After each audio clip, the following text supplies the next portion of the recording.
Hello, my name is Charles Mafa. Zambia and Zimbabwe successfully co-hosted the United Nations World Tourism Organization UNWTO General Assembly in August 2013.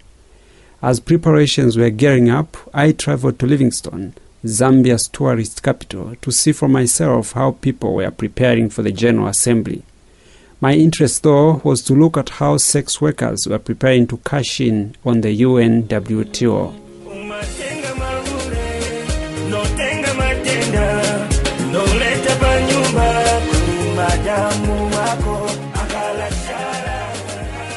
On this special program, I have come to Livingstone, Zambia's tourist capital, to see for myself how people are gearing up for the forthcoming UN World Tourism Organization General Assembly being co-hosted by Zambia and Zimbabwe. It's a good day already, man.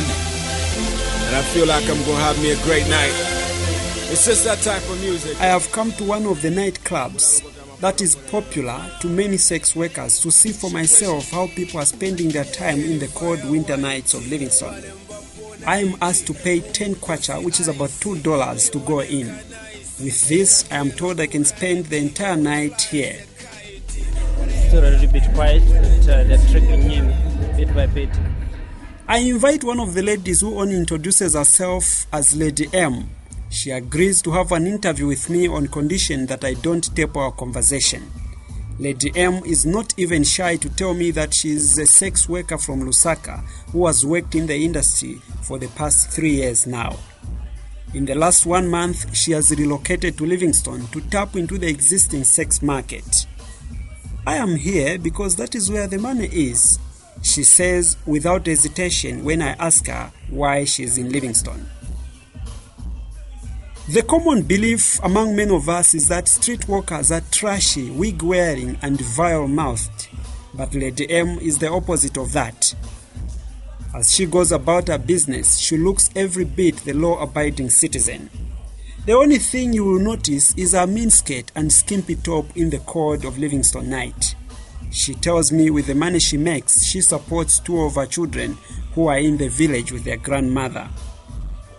There are moments when you are lucky you meet a tourist who would pay you in dollars and lodge you in a hotel, she says. To some, Lady M's tales of dinners in classy hotels and wearing designer dresses may make up for the downside of being a sex worker, but most of these women have to live a double life. Lady M is always on the streets in the night, but that does not mean that being a sex worker doesn't haunt her. She says, "It is hard telling someone that you are a sex worker, but I have no choice as it is the only way I can make money." She tells me she's not afraid of contracting HIV, but what is important is to make money and take care of her children.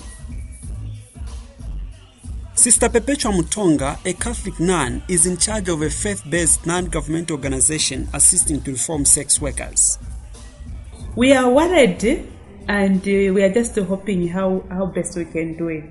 There are those who are coming from all parts of Zambia, the towns in Zambia. They are preparing to come also. It's business.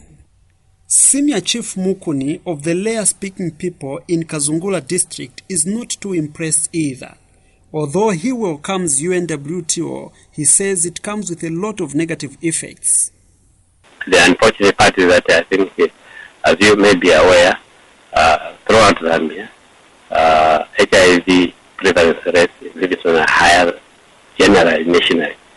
So I only hope that the influx of players coming into Livingstone would not boost or not increase the prevalence throughout Zambia. The high number of sex workers in Livingstone is only compounding an already difficult situation. Livingstone, being a border town and tourist capital, is a transit point for people connecting to and from neighboring countries. This in itself already makes the town a fertile ground for the trade in sex to thrive.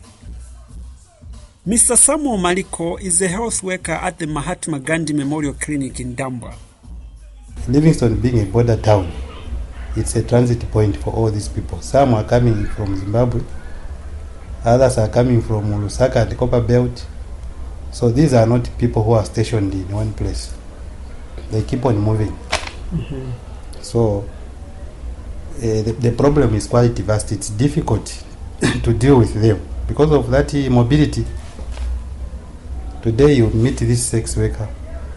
Next week that person you met is no longer there. You meet another one who is coming from somewhere else. Especially those that are coming from across the border, it's very difficult because you don't know what they are coming for here.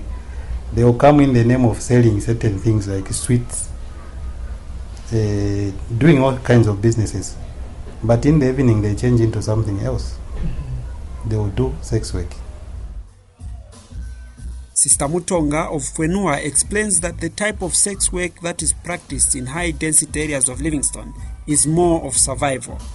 People think that maybe a sex work is like the sex work we know, like in Europe and other places. No, the sex work which is here really, I think it is more on survival. Here it's about survival here, because if they don't go out, it means that they will die. Their children will die. So that's the difference when we talk about these girls. They are girls who come from these small compounds, shunt compounds. So you can see even the type of a sex work which is taking place there. It's because they want to survive. No wonder they do that. At Kwenua the following morning, I meet a 31-year-old reformed sex worker who agrees to tell the story of her past life. She requests that I don't reveal her name to protect her identity. I've got 2 children. A girl is 15 years old, now in grade 9. She was supposed to be in grade 10, but she failed, so she repeated.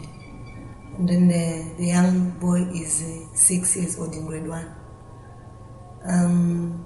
I was once married. That was in the eastern part of Zambia, in Chipata. But when I was 5 months pregnant, the father to my child was asked to pay lobola from my family part. And then he didn't have enough money, so he had to run away. So my aunt said you should come. So I came here in Livingstone. But when I came also here, again life was not easy for me in Livingstone. So as I was already used to stay with my friends, I also started joining some other friends whom I saw that at least those were playing cards in Irinda compound. So I joined them. I was going now to the borders like Namibia, Kazungula border area. I was it was just one way of living. I enjoyed it. So there was this day when I had 2 clients. So the other one, when he came, didn't find me. I had gone somewhere. So he almost raped my daughter. I started changing bit by bit. Then there was Sister Cecilia. She said, but you, if only you could show me that you have really changed, I'm going to take you for a course for catering. So I made sure to prove to her that I had changed. And then she took me for a course of catering. I did catering for 6 months. And then after catering, I saw that I think now I can be doing things that can bring life to my children. So I started selling fritters at home. I started making some cakes. And Sister Cecilia, she helped me to find customers. For weddings, for birthdays, she helped me. Until I saw that I was making something. And then there was a vacancy. That's how I got into permanent employment. So that's how I found here. Okay. What do you think really attracted you to go into sex work? For me, it's I didn't really have where to lean on. So you thought you were going to make money? Yes. So I thought I was going. I used to make money for sure. I used to make money. I used to eat. Okay. Yeah. How much? It depends on which client you go out with, because there was a stated amount of money. Can you give me a rough figure? Roughly, if you have money, enough money, if you are in Kazungula with the truck drivers, they'll make sure they'll ask you how much you pay your rentals, what type of food would you like them to buy for you, and also ration money. So roughly, maybe I should say sometimes when I come, I say that, but now I have money. Maybe I have 700, then I can come home. Okay, yes. So you make about 700. Yes, maybe you spend about a week here in Kazungula. And what sort of clients were you meeting? What kind of clients? Sometimes you do even meet the tourists. The white guys. The white guys, you meet them, yes. And then when you meet them, at least they will pay you in dollars. And when you change, you have good money. Yes. Okay. And then when you go out, like, how were you preparing yourself? Like, how were you dressing and what? Okay, like when you want to go out, automatically the dressing should show that this is the type of a person you are.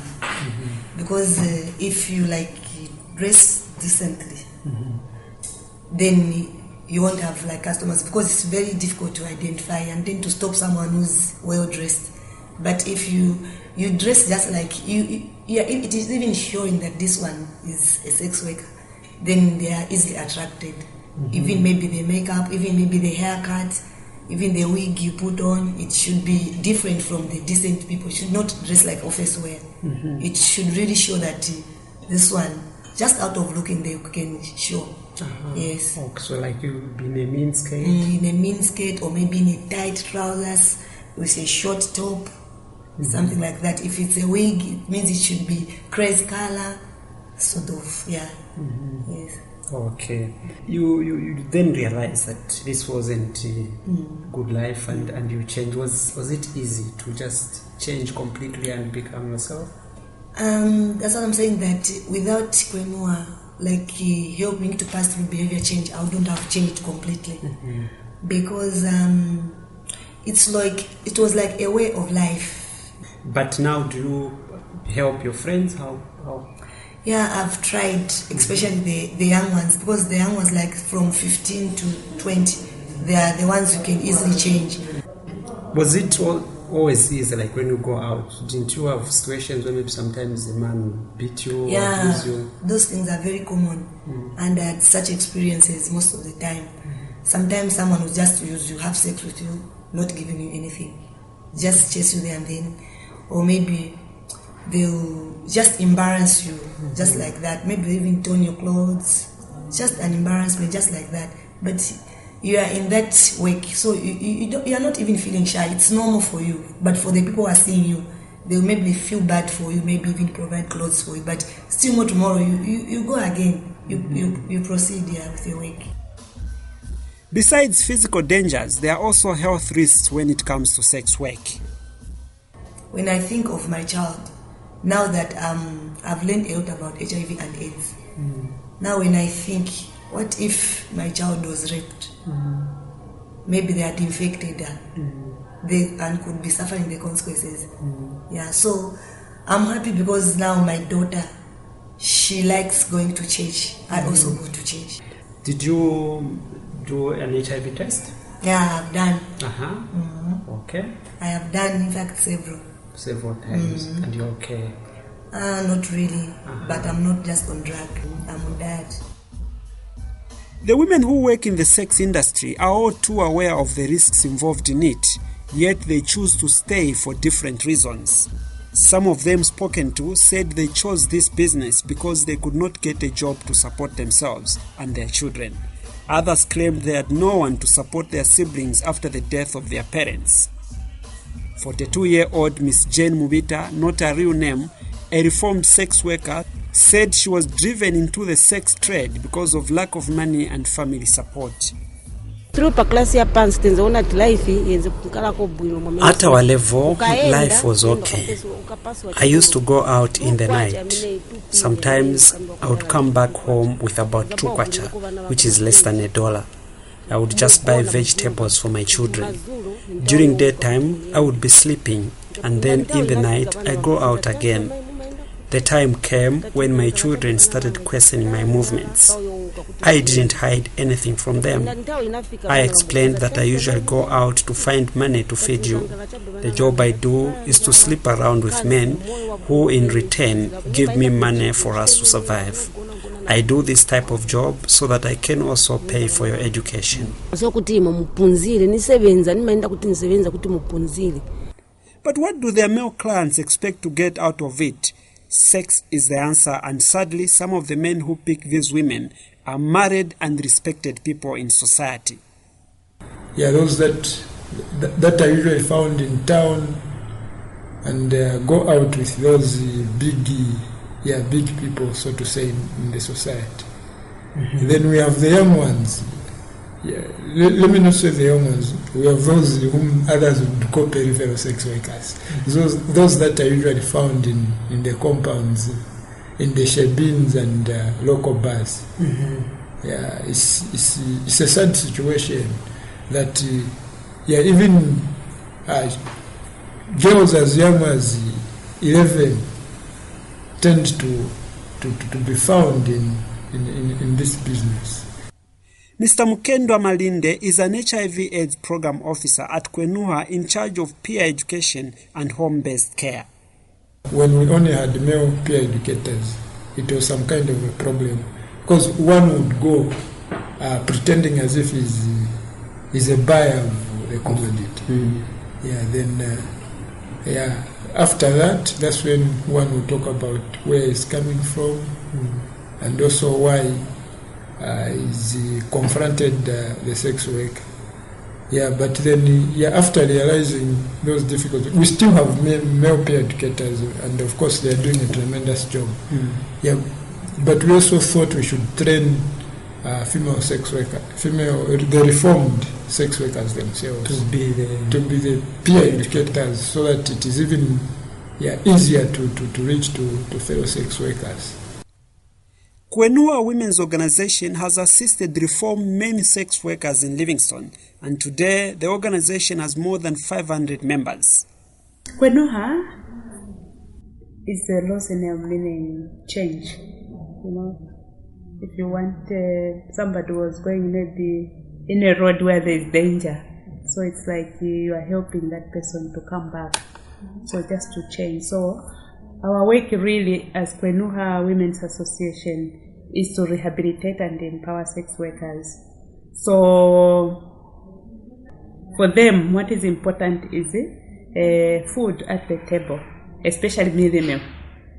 So you find that they run quickly to the bars, to the shabins, and to nightclubs, just to look for maybe even 500 kwacha, or 50 kwacha, or 2 kwacha, just to come and buy food for their children. So that's what we really do, as we are rehabilitating them. At the same time, we are empowering them, because it doesn't make sense. You bring them out from the streets, then you say it's better, you should change. But then they normally ask us a lot of questions. If you take me out from the bars, which alternative are you going to give me? Sister Mutonga, the sister in charge of the organization. With the UNWTO to be held in Livingstone, organizations such as Kwenuha and others will need extra resources to support the needs of dozens of sex workers who have come for the event. Yeah, somebody posed a joke in one of the meetings. Yeah, just as we are meeting, trying to prepare for this UNWTO, even the sex workers are meeting. They are meeting and preparing themselves as well. Mm-hmm. Yeah, so it's something that is serious, and we'll have an influx of sex workers from the Copper Belt and other areas. They are coming. Some are already here. Then others, we are told, are lodging in Kalom, just waiting for the time to come. Then they will be here.